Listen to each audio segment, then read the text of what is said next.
મમતા બેનર્જીના વિવાદિત નિવેદનથી સંત સમાજમાં આક્રોશ જોવા મળી રહ્યો છે। મમતા બેનર્જીના નિવેદનને સંત સમિતિએ વખોડી કાઢ્યું છે।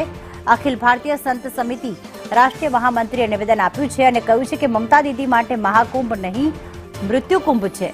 આગામી ચૂંટણી તમારા માટે મૃત્યુકુંભ સાબિત થશે। હિન્દુઓ સ્નાન કરવા આવે છે તો તમને બેચેની થાય તે સ્વાભાવિક છે।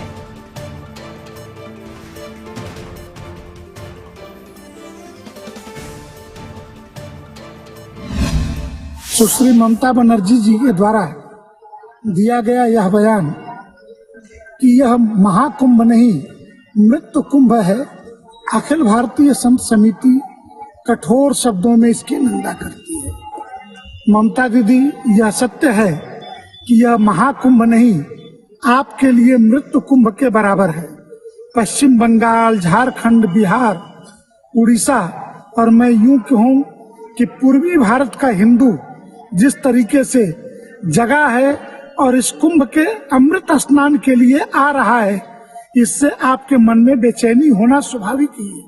और मुझे लगता है कि पश्चिमी बंगाल के आगामी विधानसभा चुनाव आपके राजनीतिक कैरियर के लिए मृत्यु कुंभ ही साबित हो, ये मैं तीर्थराज प्रयाग और भगवान भोलेनाथ से यही कामना करता हूँ।